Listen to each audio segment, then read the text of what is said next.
Nós vamos dar continuidade à nossa série sobre família. Projeta para nós, por favor. Queria que você abrisse a sua Bíblia comigo em Gênesis, no capítulo 1. Daqui a pouco nós vamos ler a palavra de Deus. Esse tema, amados, ele é atual, necessário e relevante. Eu planejei aí 3 ou 4 mas eu confesso para os irmãos que eu creio que nós vamos aí pelo menos 5 quartas-feiras falando sobre esse tema, porque é um tema extremamente importante. Olhe para mim um instante. Nunca na história o inferno se levantou tanto contra a família como nos nossos dias. O diabo, ele sabe que a família é a base da sociedade. O diabo sabe que a família é a base da igreja. Escute isso. Se você falhar na família, você falha em todas as coisas. O diabo é sabedor disso. O diabo sabe que se ele desconstruir a família, ele vai desconstruir a sociedade. Sabe por que a nossa sociedade está tão doente, amados? Sabe por que os consultórios dos psicólogos e dos psiquiatras estão tão cheios? Porque a família vem sendo desconstruída nos últimos anos. Essa tem sido uma grande artimanha do inferno. E a igreja cristã, ela precisa estar atenta, ela precisa ensinar sobre o assunto. Nós estamos vivendo uma grande crise, amados, dentro das famílias. Pais que não sabem lidar com seus filhos. Mães que não sabem lidar com seus filhos. Pais que entregam a educação dos seus filhos às redes sociais. Pais que têm entregado um aparelho, um smartphone na mão do seu filho, com 8 anos, com 10 anos de idade, com conexão à internet. A nossa sociedade, ela tem entregado a educação dos seus filhos à escola dominical. Ela tem entregado a educação dos seus filhos para a escola de tempo integral. Os pais trabalham muito. E os seus filhos ficam em escolas. Ideologia de gênero está destruindo essa geração. Nossas crianças estão confusas, amados. Nossas crianças estão com grandes dúvidas na cabeça, porque esse inferno da ideologia de gênero e os ensinos dentro das escolas hoje tem o propósito de dilacerar a família. Então a vida hoje é muito corrida.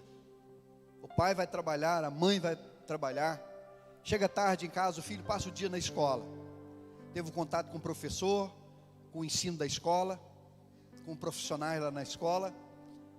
E quando o pai chega à noite, cansado do trabalho, a mãe chega cansada do trabalho, um senta no computador de um lado, senta no computador do outro, pega o smartphone, e a criança fica lá no sofá, na frente de uma TV, ou também com um aparelho de telefone na mão, e não há nenhuma comunhão. Quando se desfaz a comunhão, quando quebra a comunhão, amados, nós vamos ter problema. A família brasileira não senta mais à mesa. Os pais não olham mais nos olhos dos seus filhos. Seus filhos não olham mais nos olhos dos seus pais. Hoje, há pouco afeto, há pouco carinho. Os pais estão abraçando menos os seus filhos. Os pais estão beijando menos os seus filhos. Os pais estão deixando de olhar nos olhos dos seus filhos e conversar com os seus filhos. O inferno tem se levantado de uma forma impressionante para desconstruir a família. Deixa eu dar aqui alguns números para vocês que eu dei aqui no Encontro de Casais. Durante a pandemia, o divórcio cresceu 35%. Por que o divórcio cresceu 35% durante a pandemia, amados? Porque os casais estavam tão acostumados a viver longe um do outro, a irem para casa só na hora de dormir, que quando eles tiveram que conviver debaixo do mesmo teto, juntos, 24 horas, porque a pandemia colocou todo mundo dentro de casa, eles não conseguiram. já estavam tão fermentados pelo mundo, já estavam tão fermentados por uma vida à distância, que quando tiveram que ficar juntos, não conseguiram. 35% foi o crescimento do divórcio durante a pandemia. Nos últimos 25 anos no Brasil, o divórcio cresceu 200%. Isso não são números meus, e nem números que eu colhi de forma aleatória nas redes sociais. Esses números é do IBGE. 28% das pessoas que se divorciam se arrependem profundamente. 28% das pessoas que se divorciam se arrependem profundamente. 70% das pessoas que estão no segundo divórcio são profundamente arrependidas. Eu estava lendo uma matéria mostrando a consequência do divórcio nos filhos. Irmãos, é doloroso ler aquela matéria. Doeu no meu espírito. Eu pude ver o diabo dando risada lendo aquela matéria. Olha a consequência do divórcio na vida dos filhos. Número 1, filhos tristes, sentimento de abandono, é o segundo. Terceiro, culpa. Os filhos se sentem culpados pela separação dos pais. São filhos tristes, tem um sentimento de abandono. Eu ajudei um rapaz que eu levei ele a Cristo, e ele foi criado sem pai. A vida inteira ele foi criado pela mãe e pelo avô, pela avó. Quando eu comecei a ensiná-lo os princípios alimentares da fé, um dia ele falou: Geraldo, me ensina a orar. Ele pediu para mim o que os discípulos pediram para Jesus. Eu falei: olha, sempre que eu vou orar, eu me refiro a Deus como Pai. Mas aquele homem, ele não conseguia chamar Deus de Pai, queridos. Ele chamava Deus de Senhor, ele chamava Deus de Todo-Poderoso, mas ele não conseguia chamar Deus de Pai. E nós fizemos um exercício de libertação emocional naquele homem, para ele conseguir chamar Deus de Pai, porque ele não tinha nenhuma referência, ele não sabia o que era pai. Eu tive um pai maravilhoso. Quarto lugar, as crianças têm sentimento de raiva, são crianças cheias de ódio. Doenças emocionais é o quinto. São crianças doentes emocionalmente. Leva no psicólogo, leva no outro, faz isso, faz aquilo. São traumas. Envolvimento com álcool ou droga. Dificuldade de aprendizagem. Vai para a escola, mas não aprende. A criança não desenvolve. Traumas do divórcio. Sofrimento dos pais. Como o inferno tem investido, irmãos, para desconstruir a família. Vou repetir, porque o diabo sabe, amados, que a família é a base de uma sociedade. A família desconstruída é uma sociedade falida. Há tantos filósofos, há tanta gente nas redes sociais escrevendo livros, tentando salvar a humanidade. Mas não adianta, se nós não tratarmos a família, não haverá uma sociedade saudável. Vou repetir, se nós falharmos na família, queridos, nós vamos falhar em tudo. Gênesis capítulo 1, verso 26, Também disse Deus: façamos o homem à nossa imagem, conforme a nossa semelhança. Tenha ele domínio sobre os peixes do mar, sobre as aves do céu, sobre os animais domésticos, e sobre toda a terra, e sobre todos os répteis que rastejam pela terra. 27, criou Deus, pois, o homem à sua imagem, a imagem de Deus o criou, homem e mulher os criou. 28, e Deus os abençoou e lhes disse: sede fecundos, multiplicai-vos, enchei a terra, sujeitai-a, dominai sobre os peixes do mar, sobre as aves do céu e sobre todo animal que rastejam pela terra. Aqui está a criação do homem e o propósito pelo qual Deus o criou. Diz o texto que Deus criou homem e mulher. Duas pessoas do mesmo sexo nunca será um casal. Deus criou homem e mulher. Deus criou dois sexos, o masculino e o feminino. Fora disso é desconstrução. Qualquer coisa fora disso é desconstrução do projeto original de Deus. A família é um projeto de Deus, é uma criação de Deus. O texto diz que Deus criou o homem à sua imagem. A imagem diz respeito daquilo que se vê. Então nós, cristãos, nós temos a obrigação de trazer a imagem de Deus, como homem e como mulher. Deus, toda a criação de Deus é maravilhosa, irmãos. Leia Gênesis capítulo 1, você vê Deus criando todas as coisas. E quando Deus cria, a Bíblia fala que Deus gostou daquilo. Deus achou bom. Mas quando Ele cria o homem, o texto está assim: muito bom. A família é o melhor da criação de Deus. Ele criou também o homem à sua semelhança. Irmãos, semelhança diz respeito ao caráter. Eu como homem, eu tenho que trazer o caráter masculino de Deus para a sociedade. Você como mulher, você tem a obrigação de trazer o caráter feminino para a sociedade. Quem entende isso, diga amém. Em terceiro lugar, a Bíblia diz que Deus criou o homem para dominar. Então Deus estabelece a família, homem, mulher. Deus dá uma ordem: sede fecundos, gerem filhos. E olha a promessa de Deus: e encham a terra. Nós estamos falando do propósito de Deus, irmão. O diabo, ele não cria nada, ele não tem nenhum poder criador. O diabo, ou ele imita ou ele tenta destruir. E o que ele vem fazendo nos últimos anos é tentar destruir essa imagem que Deus criou, que é o homem e a mulher. Ele vem trabalhando para desconstruir a família, o homem, a mulher e filhos, a multiplicação de filhos para domínio. Qual era o propósito de Deus?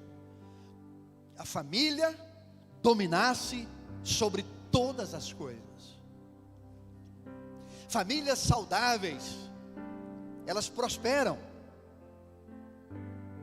Eu li um livro que diz que casais que trabalham juntos enriquecem. Eu vou acrescentar aqui: famílias que estão unidas juntas, elas enriquecem, prosperam e crescem, porque esse é o propósito original de Deus. Que cada um entenda que você é a imagem de Deus, que você deve manifestar o caráter da imagem, e que você deve dominar sobre todas as coisas. Quem entendeu isso até aqui, diga amém. Mais uma vez, quem entendeu até aqui, diga amém. Abra sua Bíblia no texto que nós escolhemos para o banner, 1 Timóteo capítulo 5, abra sua Bíblia, por favor, 1 Timóteo capítulo 5, projeta o banner, pode deixar só o banner projetado aqui por enquanto. 1 Timóteo capítulo 5, verso 1 diz assim: ora, se alguém não tem cuidado dos seus, especialmente os da sua família, da própria casa, tem negado a fé, e é pior do que o descrente. Vamos ler de novo esse texto, 1 Timóteo 5:8. Ora, se alguém não tem cuidado dos seus, e especialmente os da própria casa, da sua família, tem negado a fé, e é pior do que o descrente. Em primeiro lugar, irmãos, nós precisamos entender esse texto. Esse texto, de alguma forma, ele está relacionado com o texto de Gênesis, porque, como eu disse, o propósito de Deus é uma família, homem, mulher e filhos, para dominar sobre a terra. Então ele está dizendo o seguinte: se você negar isso, se você deixar de investir nisso, você fica igual o descrente. Essa palavra descrente aqui, ó, no original grego, é infiel. Então, o marido que não cuida da sua casa, ele é infiel. Uma esposa que não cuida da sua casa, ela é infiel. Filhos que não cuidam dos seus pais, é infiel. Pais que não cuidam dos seus filhos, são infiéis. A gente vê muito na rua, aqueles carros escritos assim, ó, Deus é fiel. Quem já viu? Todo mundo já viu, né? A pergunta, amados, não é se Deus é fiel. Aliás, Deus é fiel. Deus não é leal. As pessoas podem ser leal, mas Deus é muito mais do que leal. Porque você às vezes é leal com as pessoas que você ama, mas com as pessoas que você não ama, você não é leal. Deus está acima disso. Deus é fiel. Significa que Ele nunca vai vacilar com você. Significa que Ele nunca vai falhar com você, independente da sua resposta a Ele. Amém, amados? E quando Ele nos criou lá a sua imagem, que fala do caráter, a intenção era a mesma, que o homem também fosse mais do que leal, que ele fosse fiel. Tempo desse atrás eu conversava com uma pessoa que estava à beira do divórcio. Ele disse, olha, nem sempre ela é leal. Eu falei, você sempre foi leal? Você sempre foi fiel? Você sempre esperou fidelidade dela? Irmãos, aqui está um dos nossos problemas nas nossas relações, sobretudo no nosso casamento dentro de casa. Infidelidade.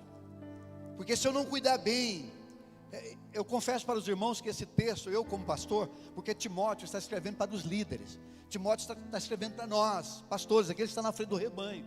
Timóteo que está falando primeiramente para nós, pastores, depois para vocês, porque a palavra de Deus é para todos nós. Eu confesso para os irmãos que esse texto, ele mexe comigo, porque uma das credenciais do pastor é a família. Amém, amados? Glória a Deus. Uma das credenciais do pastor é a família. Sabe por que o pastor Eliúlto abriu aqui a conferência, essa série? Porque tem autoridade, amados. Porque tem uma família. Tem uma família no Senhor. Posso ouvir um glória a Deus? Então o descrente aqui é infiel. Então nós, como aqueles que fomos chamados, criados por Deus para manifestar a sua semelhança, o seu caráter, nós precisamos buscar, irmãos, a fidelidade. Daqui a pouco eu vou falar um pouco sobre a graça de Deus, mas preste atenção. Nós precisamos estar atento a essa questão da fidelidade. Olha de novo para o texto. Ele diz assim, ora, se alguém não tem cuidado dos seus, pare um instante, quem é esses seus aí que Timóteo está mandando você cuidar? Minha família, pastor. Qual família? Ele está mandando você cuidar dos seus pais. Ele está mandando você cuidar da sua sogra, do seu sogro. Dá uma glória a Deus aí. Ele está mandando você cuidar dos seus irmãos.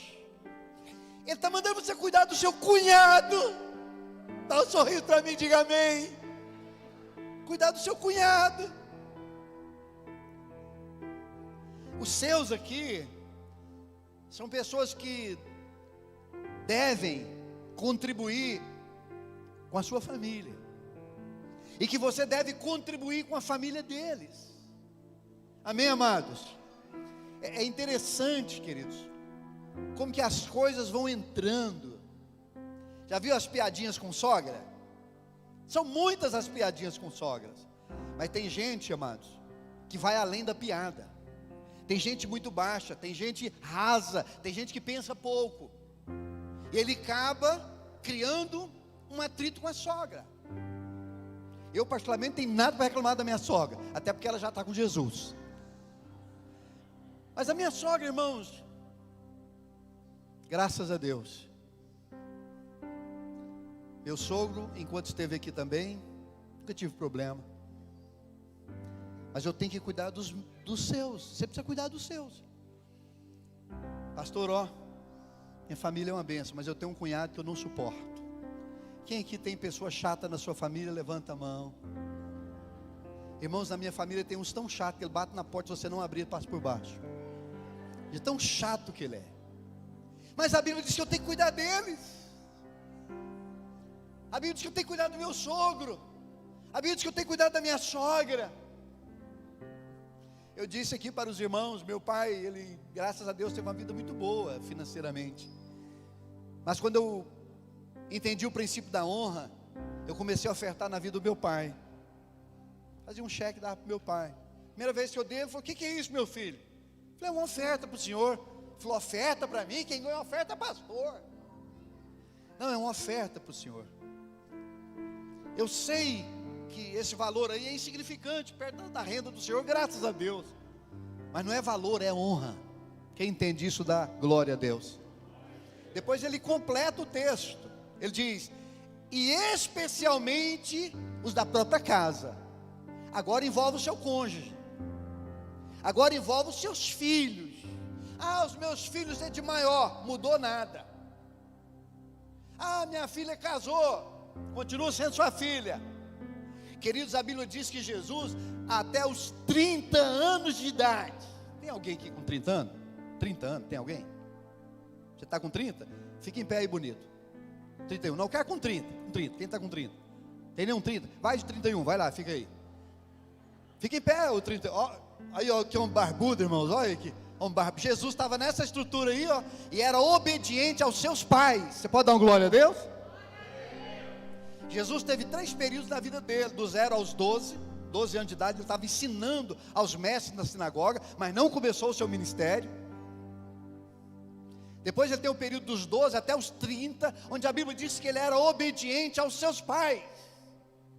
Você pode imaginar Jesus, o Filho de Deus, com 30 anos de idade: benção mãe, benção pai, o que eu devo fazer, o que eu não devo fazer, posso ou não? Isso tem a nos ensinar, queridos. Amém? Brasil tem algumas coisas horríveis. Filhos rebeldes no Brasil, eles vivem ameaçando os pais. Você vai ver quando eu completar 18. Graças a Deus, minhas filhas nunca falaram isso para mim. Porque se elas falassem nesse tom, eu falo: quando você completar 18, eu quero 18 dentro da sua boca. Sabe essas coisas, irmãos, que tem no Brasil? Irmãos, o Brasil, algumas coisas no Brasil é horrível.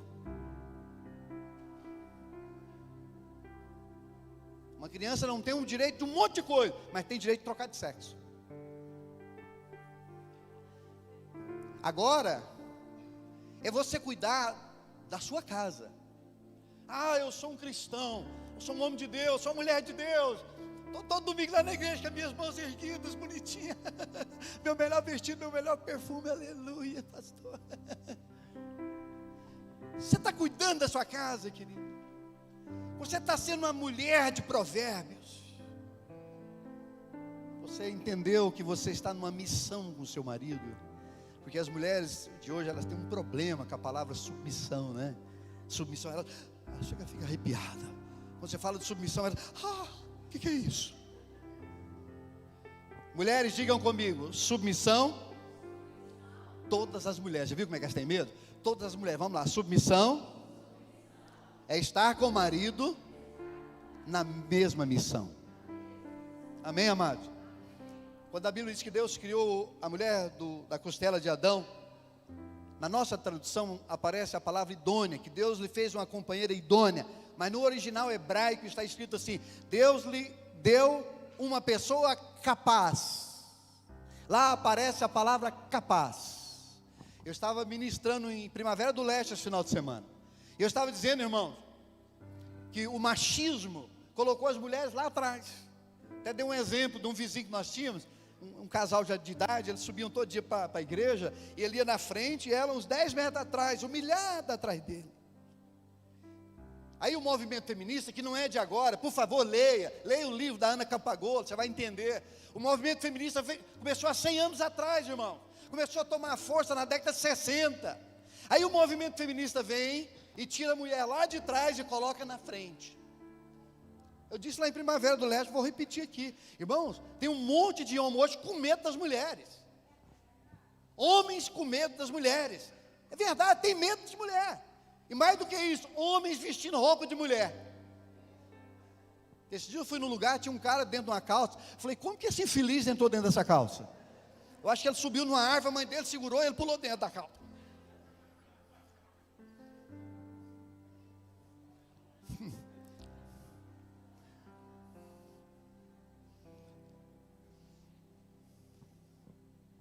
Glória a Deus, amados. Glória a Deus pela sua vida. Mas nós temos que receber essas responsabilidades. Maridos, amem suas esposas como Cristo amou a igreja. A função do marido é muito mais difícil, queridos. Ele tem que dar a própria vida. Ele não pode ser infiel. Ele tem que ir até o fim.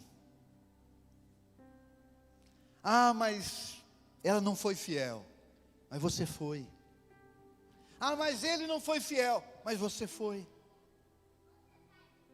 Quarta-feira eu não estava aqui. Isso é público, então eu posso dizer aqui.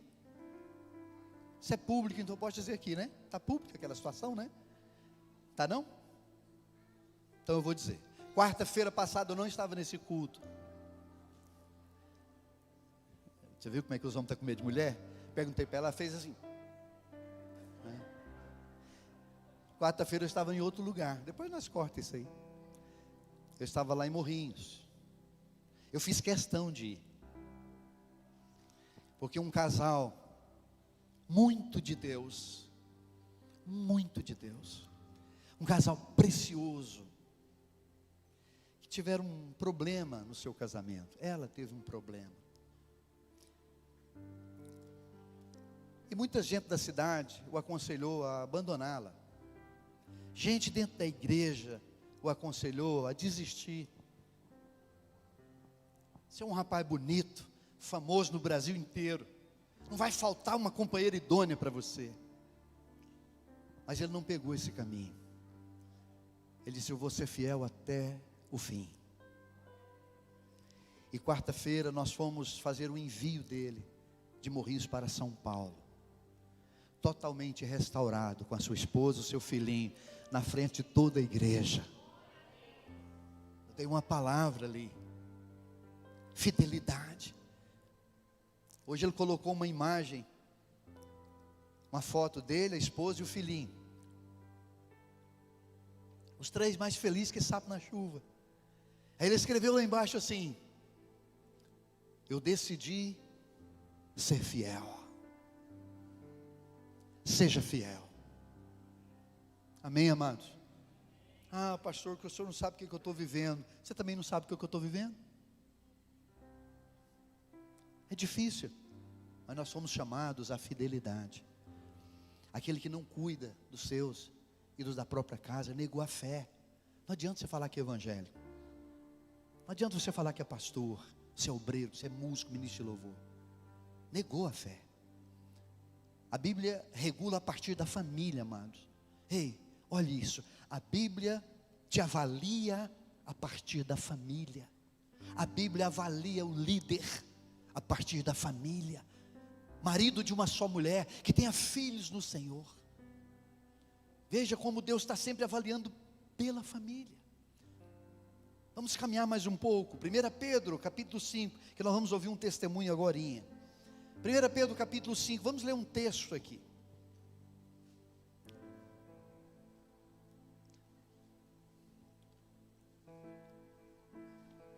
Nós vamos continuar essa palavra, talvez na próxima quarta, talvez a esposa, o Gustavo, mas a esposa vai falar na próxima quarta, senão eu vou continuar essa palavra, essa conversa. Porque daqui a pouco eu vou parar, porque nós vamos ouvir um testemunho que vai edificar você. Fala um amém aí para mim, irmãos, pelo amor de Deus.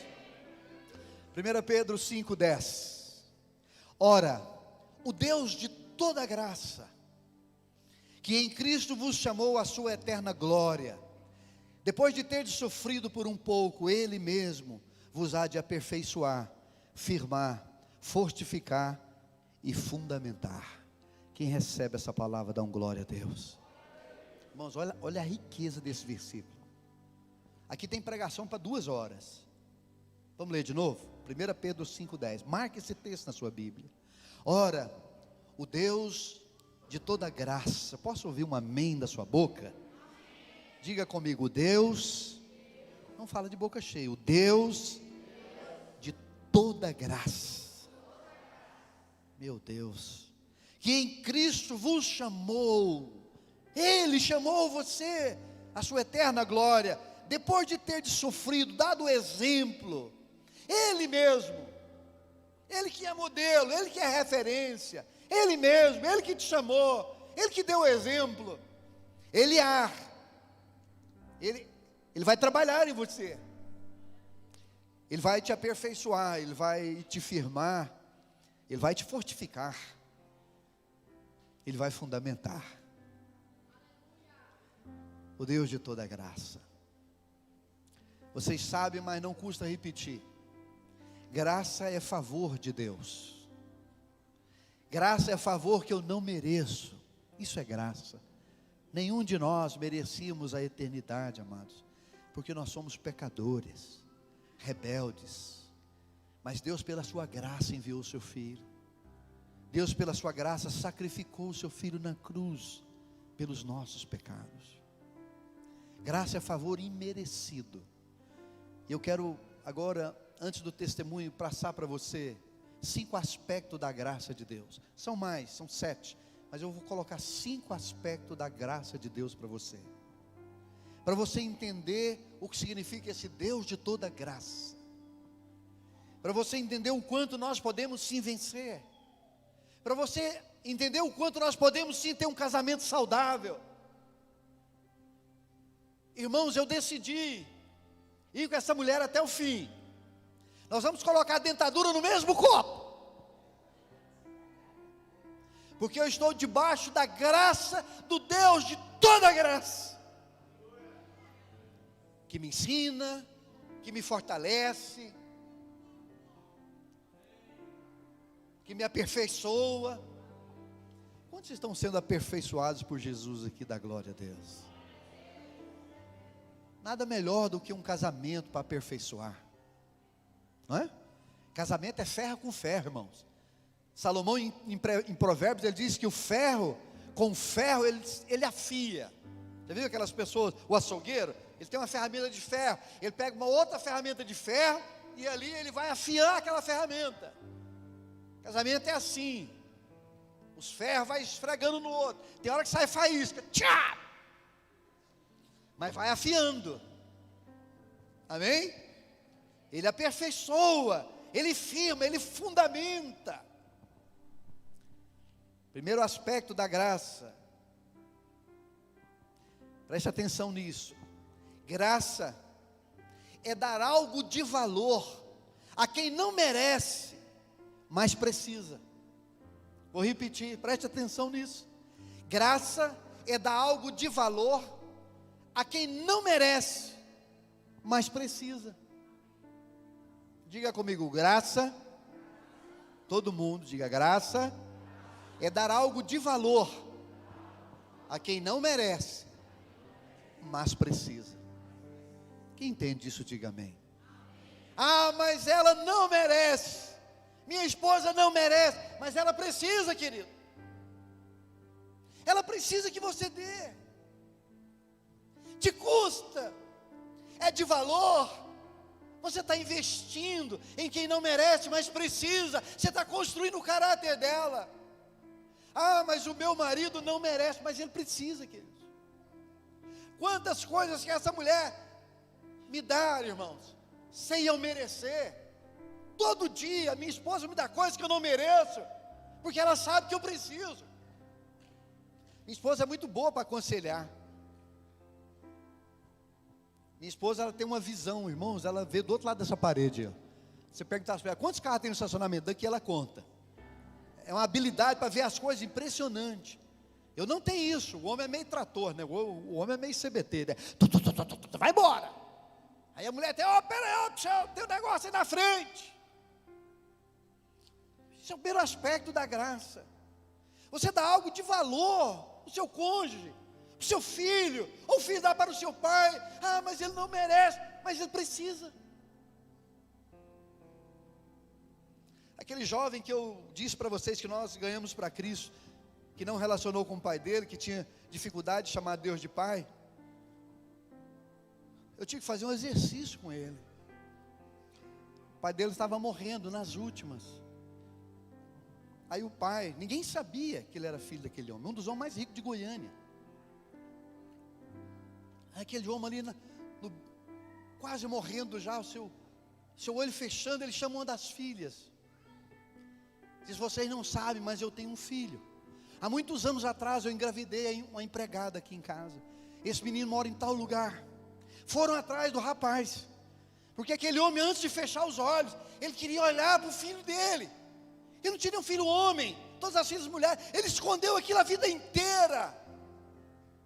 Mas aquele jovem não queria ir lá, porque aquele homem nunca foi pai para ele. Ele disse: ele não merece que eu vou lá, ele nunca foi pai para mim. Falei: mas vai ser ele merecer, ele precisa, ele não pode morrer. Você vê a face do filho homem, do único filho homem, apesar dele não ter criado, é o filho.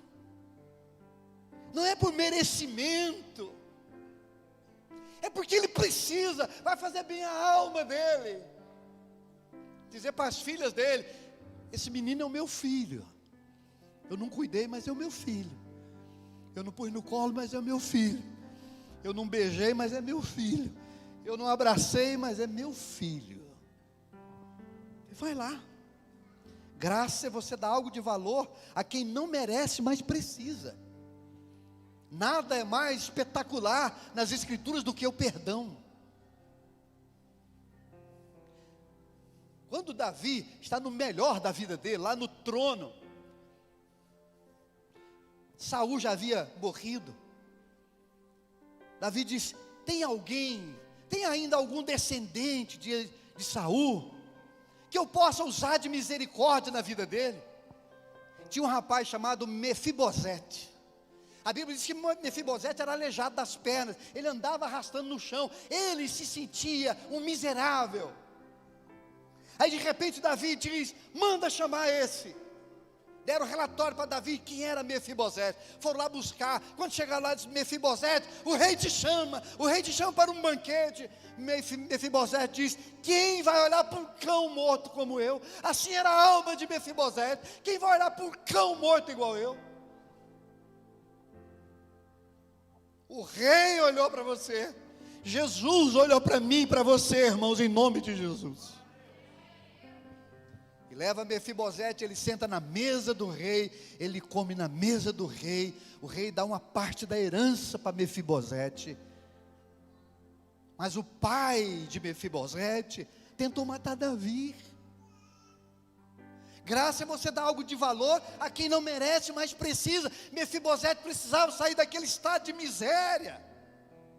Irmãos, quando a miséria bate a porta, só Deus. Você se lembra quando a miséria bateu a porta de Jó? Os seus 3 amigos filósofos nada puderam fazer por Jó, até chegar Eliú. Eliú é uma figura do Espírito Santo, e começar um processo de libertação na vida de Jó, para ele receber em dobro tudo que ele possuía antes. Posso ouvir um glória a Deus? Segundo lugar, graça é não desistir daqueles que desistem de nós. Aconselhei uma pessoa à beira de um divórcio um tempo desse atrás, onde não houve adultério de nenhuma das partes, porque o segundo casamento no meio cristão ele é aceito em 2 hipóteses: viuvez, e quando há infidelidade, mesmo assim a Bíblia manda pegar o caminho da restauração. Sabe qual foi a resposta que ele deu para mim? Deus falou para mim que Ele quer que eu seja feliz. Eu falei: quem falou para você que divórcio dá felicidade para alguém? Aí, quando Jesus começa o seu ministério, a pergunta para Jesus: por que Moisés deu carta de divórcio? Aí Jesus é categórico. Jesus diz: por causa da dureza do coração de vocês, que vocês não conhecem a graça, que vocês não perdoam, porque vocês desistem fácil, porque não há misericórdia. Por isso, terceiro, graça é dar amor a quem não merece amor. A Bíblia diz assim, vamos correr por causa do nosso tempo. Diga comigo: o amor cobre multidões de defeito. Graça é dar amor a quem não merece amor. Ele tem um monte de defeito. Olha no espelho e você vai ver os seus também. O amor cobre. A glória de Deus não está em descobrir, irmãos. A glória de Deus está em cobrir. Amém? A glória de Deus não está em descobrir. A glória de Deus está em cobrir. Escute. Cubra os seus pais. Cubra os seus filhos. Cubra o seu cônjuge. Não descubra, porque a glória está em cobrir. Quarto, graça é vencer o mal com o bem. E aí eu vou indicar uma palavra do meu amigo pastor Luciano Subirá. Ele tem uma palavra com esse título: vencendo o mal com o bem. Ouça essa palavra, vai construir você. Quinto, graça é perdoar a ofensa. Diga todo mundo comigo para a gente encerrar essa parte. Diga comigo: graça é perdoar a ofensa. Mais uma vez, graça é perdoar a ofensa. Amém, amados? Vou repetir algo que eu sempre repito aqui, sempre digo aqui. Não perdoar é beber veneno e esperar o outro morrer. Quando você não perdoa, quem vai morrer é você. Quando você não perdoa, você prende pessoas dentro de você. Pessoas que não perdoam, o interior delas é um presídio. Está cheio de gente presa lá dentro. Não faz mal ao outro, faz mal a você. Eu gosto muito de vender um dos livros do John Bevere, A Isca de Satanás. Sabe qual que é a isca de Satanás? A ofensa. Quando você fica ofendido, você não perdoa. E quando você não perdoa, você adoece. Quem entendeu até aqui, diga amém. Querida, faça o favor. Vamos ouvir essa irmã, que ela tem algo para nos edificar. Amém? Você quer ficar embaixo? Ela prefere ficar embaixo. Porque prega melhor do que nós, ela prefere ficar embaixo.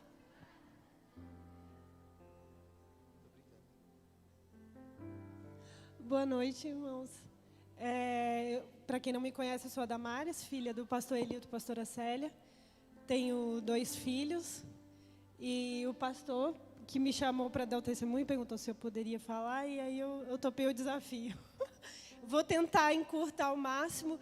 Eu pensei em falar algumas coisas e pensei, vai ser bem curto, mas veio tanta coisa na minha mente, eu tentando organizar tudo, como começar. E eu começo assim, dizendo que sempre meu sonho foi ser mãe, sempre, desde quando eu era muito novinha. E eu me casei, mas meu esposo não queria ter filhos tão cedo. Ele tinha um pouco de medo financeiramente falando, sabe? Pensava assim, a gente não vai dar conta e tal. Então, nós demoramos 10 anos para ter filhos. Aí, depois de 10 anos, eu realizei meu sonho, que era ser mãe. E, infelizmente, há alguns meses, eu vou dizer 1 ano, esse sonho se tornou um pesadelo para mim. Porque realmente eu não estava sabendo educar meu filho, sabe? E cada dia que passava eu estava mais e mais deprimida, aquilo estava me consumindo por dentro. E eu posso dizer que talvez 1 ano, 9 meses atrás, o meu sentimento, tudo que eu queria era ir embora. Eu queria realmente ir para o céu. Eu não tinha coragem de me matar, porque eu tinha certeza que eu iria para o inferno. Suicídio é óbvio, né? É o que eu sempre aprendi. Então eu realmente pedia para Deus, Senhor, me leva, porque eu não estou sabendo lidar com as dificuldades do dia a dia, eu não estou sabendo lidar com tudo isso. E eu sabia que se eu fosse, o meu raciocínio era assim, se eu fosse, tudo seria melhor, porque meus filhos seriam criados pelos meus pais têm sabedoria para criar, eu não estou sabendo criar, então todo mundo ficaria feliz, né? Eu estaria em paz lá e meus filhos estariam em ótimas mãos, porque eu não estou sabendo como fazer. E quando foi no início desse ano, em janeiro, Deus, eu digo que foi Deus, né? Não estou querendo endeusar ninguém, mas eu conheci através da internet o pastor Rodrigo Mocelin, né? Uma pessoa que eu nunca tinha ouvido falar, e eu caí num vídeo dele sem querer, até falando sobre política, não tinha nada a ver. E eu comecei a me aprofundar, a entrar no canal dele, e comecei a ver coisas que ele falava. E ele tinha um curso sobre criação de filhos, e fui vendo alguns vídeos, e pensei, eu vou comprar esse curso, vou me desafiar, vamos lá. E eu comprei o curso. Eu tinha caído, né? Eu tinha caído no papo de que não era para eu encostar a mão no meu filho, era para eu educar ele, falando, conversando, e não estava funcionando. Comigo não estava funcionando. Eu admiro pais que conseguem educar sem encostar, sem usar a vara, que é bíblico. Eu não estou falando de espancamento, não é isso. É a vara, é bíblico. E pessoas me disseram, me aconselharam, não encosta a mão nele, Damares, não é assim que faz. Então, eu tentei. Passei muito tempo na conversa e não estava funcionando. Quem mandava na minha casa era o meu filho. O meu filho era quem mandava. Tudo era na hora dele, tudo era do jeito dele. E eu estava totalmente fora do controle, eu não sabia o que fazer. E através do curso ali foi me dando um norte. Fui sendo ministrada, muitas coisas. Fui mudando muitas coisas dentro da minha casa e eu fui vendo o negócio fluir. Comecei a ver mudanças e aquilo foi me empolgando de novo. O meu filho começou a entender o lugar dele dentro de casa, que era de submissão, e o meu lugar abaixo do meu marido, é óbvio. Eu estou falando muito de mim porque ele fica muito mais tempo comigo, né? Então, ele começou a me ver como autoridade, ver o pai como autoridade, ver que ele estava ali para obedecer, e tudo foi ficando mais fácil. Tudo foi... Aí eu fui vendo, eu via famílias, hoje eu sigo muitas famílias que têm 5 filhos, 6 filhos, e eu falava, que loucura, cara, esse povo é louco. Mas na hora que você entende como as coisas funcionam, né? Que você está ali para orientar o seu filho. E a criança precisa, ela ama uma autoridade. A gente pensa que não, mas elas querem, elas precisam disso. É justamente o que o pastor falou, muitas estão perdidas hoje porque não tem quem dê um norte. Elas estão literalmente perdidas. E meu filho estava totalmente perdido, com 3 anos só. Eu perdi totalmente a mão e não sabia o que fazer. E eu caí num erro muito grande. Como eu trabalho home office, eu sempre pensei, eu não tenho tempo para ficar com os meus filhos. Então, eu comprei um tablet para o meu filho, quando ele tinha 1 ano e 6 meses, mais ou menos. E aquilo ali, quando chegou para mim, foi um alívio. Eu falei, eu preciso disso, porque eu tenho que trabalhar, eu tenho que cuidar da casa, eu tenho que fazer tudo. Então, eu depositei minha confiança naquilo. E meu filho sempre foi criado com telas. Eu sempre achei que esse papo de telas era uma besteira. Sempre odiava esse assunto. Quando eu ouvia falar sobre, eu já fugia, porque eu não queria nem ouvir, achava que era um mimimi, uma chatice. Então, desde bebê, meu filho foi criado assim.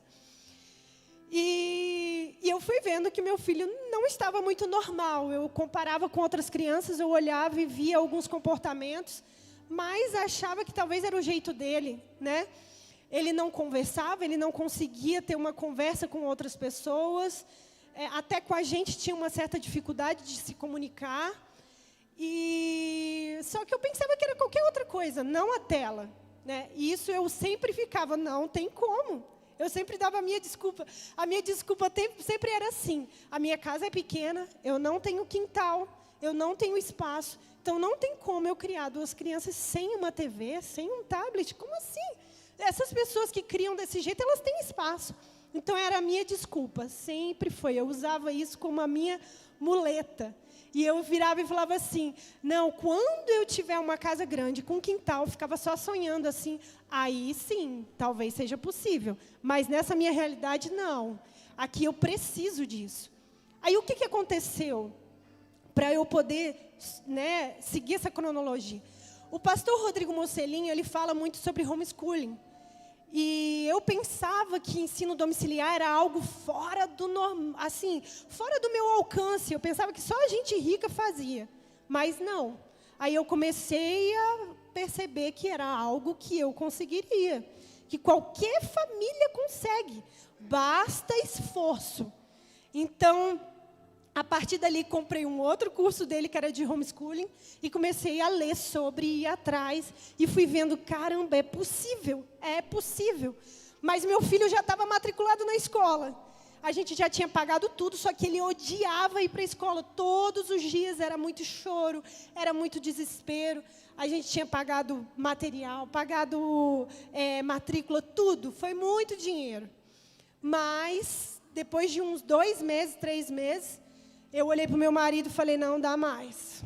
Não dá mais, vamos ficar no prejuízo. Eu não estou aguentando, que era todo dia um desgaste muito grande. Então, a gente tirou ele da escola e eu comecei o ensino domiciliar com ele. Ele tem 3 anos e pouco. Comecei a pré-alfabetização e, nisso, eu conheci uma outra pessoa, um outro personagem dessa história, que é um professor chamado professor Antônio, que também é cristão, e ele tem um curso lá de alfabetização. Nisso, aí abriu a minha mente. Eu vi um curso dele e ele falando que crianças que têm excesso de tela, era o caso do meu filho era excesso total. Ele acordava e já vinha pedindo o tablet. E eu era aquele mantra, tudo pela paz. E não tendo noção do que eu estava causando na mente do meu filho. Não tendo noção, sabe? E ele foi e falou que toda criança com excesso de tela tinha sintomas, podia gerar sintomas de crianças com problemas cognitivos. E eu comecei a perceber, porque eu via vídeos de crianças com problemas, e eu olhava e falava, meu Deus, meu filho faz isso, meu filho é muito parecido. E aí eu entrei nesse desafio e falei, eu vou tirar. Só que eu sou do tipo assim, se eu vou tirar é total, né? Aí a gente pegou o tablet, escondeu o tablet dele, a gente tirou a TV, ele já não tinha tanto hábito, o maior era o tablet. E o meu filho mais novo, de 1 ano, ele nunca se ligou para a televisão, então foi mais fácil também por conta disso. Ele já não era ligado. Então eu tirei, e junto com isso eu entrei num jejum. Eu falei, vai ser grande essa batalha, porque meu filho é literalmente viciado. Né? E é de fato, a tecnologia hoje em dia se assemelha a um vício numa droga. Isso é um fato. Né? Eu vi uma reportagem um dia que aquilo me deixou assustadíssima. Era um menino adolescente que o menino não conseguia sair de casa, porque era jogando o tempo inteiro, era o tempo todo, ele não conseguia ter vida. E eu fiquei pensando, se eu não mudasse, esse seria o futuro do meu filho. Com certeza, eu não tinha dúvida disso. Então, meu filho estava totalmente viciado. Meus pais iam lá em casa, ele não conseguia nem conversar. Ele não dava bola para ninguém que fosse lá em casa. Ele não conseguia olhar nos nossos olhos, nada. Aí até tenho que comentar, a agente de saúde, ela ia lá na minha casa, sempre ela vai todo mês. Ele fugia, ele se escondia, parecia um bicho do mato, assim, sabe? Ela tentando conversar com ele, e ele se intocava e sumia. Eu estou contando isso porque depois eu vou contar outra coisa. Aí eu sei que eu vi esse vídeo e falei, eu vou tirar tudo e vamos ver como é que vai ser, né? Vamos ver se vai dar certo. Tirei e comecei o jejum, como eu disse. Eu creio que o jejum foi o que mais pesou nesse processo, porque não foi difícil. Isso que eu posso dizer, foi muito fácil, muito fácil. Meu filho não chorava pedindo nem nada, eu achava até estranho. Eu creio que foi por conta do jejum. Então, a gente passou 1 semana sem nada. Falei, vamos 1 semana, e depois de 1 semana eu ponho um filmezinho, alguma coisinha para ele. Né? E ele vinha, pedia para mim assim, mãe, ele não sabe o que é tablet. Então, ele fala joguinho. Mãe, cadê o joguinho? Eu falava, não tem mais, filho, ele foi embora. Ah, tá. Aí, voltava e ia fazer outra coisa. E eu nunca vi meu filho brincando tanto com o irmão dele, porque não tinha. Os dois não tinham relacionamento, porque o meu filho mais novo, de 1 ano e pouco, tentava brincar, mas ele era o tempo inteiro agarrado aqui no tablet. Então, não largava. Então, os dois não se relacionavam, era muito pouco. Então, agora, só o que restava era ele e o irmão, ele não tinha mais nada. Então, os dois foram...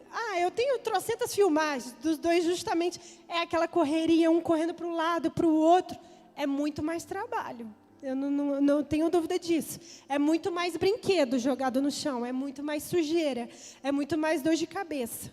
Mas meu filho mudou, assim, da água para o vinho. Vocês não têm noção. Tipo, ele tem muito a que melhorar ainda, muito. Eu vejo que pessoas vêm falar com ele, né? A pastora Lúcia mesmo, uma fofa, no domingo veio tentar conversar com ele, ele ainda não responde muito, mas está no processo, né? Hoje ele vê crianças brincando na rua lá de casa, e ele vai lá para o portão e fica, oi, amiguinhos, fica tentando conversar, coisa que ele nunca fazia antes, nunca. Aí o que eu falei da agente de saúde? Depois que ele estava mais ou menos um mês sem nada, na verdade eu botava um filme uma vez na semana, que é assim que a gente tem feito hoje, mas o tablet literalmente sumiu, né? Aí a agente de saúde chegou um dia lá, e eu comprei muitos livros para ele, já que eu tirei o tablet. A gente encheu a casa de livros, comprou um monte de livros de dinossauros, que ele ama, de bichos. Então, quando ela chegou lá em casa e ela entrou, ele foi pegando os livros e mostrando para ela, e ela virou para mim e falou assim, olha, ele está se acostumando comigo. Eu falei, não é isso. Aí eu ri e contei a história para ela. Falei, olha, eu tirei as telas e ele está muito comunicativo, está falando, tem horas que só falta não parar de falar.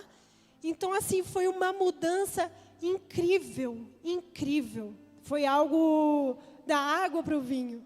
E esse professor, que eu faço parte lá do curso dele, ele fala isso. Quando uma mãe vira para ele e fala assim, meu filho foi diagnosticado que hoje tem muito TDAH, eu não quero discutir de que existe ou não existe. Eu creio que existe. Pode não. Tem crianças com problemas, sim. Mas hoje há um excesso. Há um excesso de prescrição, há um excesso de virarem e decretarem, essa criança tem isso. Então, quando ele ouve, esses dias ele postou, ele falou assim, se um psicólogo vier falar assim para você, tem TDAH, faça um teste antes, tire telas, passe aí uma semana, algumas semanas sem telas e veja se ele vai continuar com o mesmo comportamento. Porque na minha casa eu tenho certeza, se eu tivesse levado meu filho, ele teria sido diagnosticado com vários problemas, porque ele realmente não era muito normal. Mas depois da retirada das telas foi uma diferença incrível. A concentração dele melhorou, já que eu tenho estudado com ele em casa, eu vi isso. No início era muito difícil, não conseguia ficar sentado, não conseguia prestar atenção. Hoje melhorou a concentração. Então, o que eu quero deixar com isso? É trabalhoso, irmãos, criar filhos. É muito difícil. E cada dia que passa está sendo mais difícil. É cômodo hoje. As telas nos ajudam muito hoje. Mas amanhã como será? Entende? Tem uma mulher que eu sigo que ela faz ensino domiciliar com o filho dela também. E ela fala algo que eu acho... Toda vez eu lembro disso. Cada um escolhe a luta que quer lutar. Né? Talvez hoje é cômodo para você. Eu vou botar aqui e você esteja na mesma vibe que eu estava. Tudo pela paz. E hoje está tudo ok. Mas amanhã, como será? Talvez você vai lutar uma outra guerra que seja muito mais difícil. E as escolas estão do mesmo jeito, sabe? Era um assunto que talvez nem sei se era para eu falar aqui, mas é algo que Deus tem queimado muito no meu coração. Sabe, se você pensa ou já pensou em ensino domiciliar, é algo muito necessário hoje em dia, gente, muito. E no Brasil, se há algo assim, muito, que todo mundo pensa, é proibido. Não é proibido, não existe. Nunca ouvi falar de uma família que foi presa, não. Ele está ali, o ensino domiciliar está num limbo, eles chamam. Nem está totalmente legalizado e nem é proibido. Então, assim, ore a Deus, peça direção. Para mim, foi algo que eu orei e Deus deu uma paz muito grande. E eu nunca tive uma certeza tão grande na minha vida como eu tenho hoje de ensinar os meus filhos em casa. E nós somos capazes. Não existe alguém mais capaz do que o próprio pai e a própria mãe, sabe? Esse pastor que eu sigo, ele fala algo que é verdade. Não desrespeitando nenhum professor, que não tem a ver com isso. O professor tem uma sala de aula com 40, 30 alunos. É difícil ele dar atenção só para um. Ele fala assim, que para um professor, o seu filho é só mais um.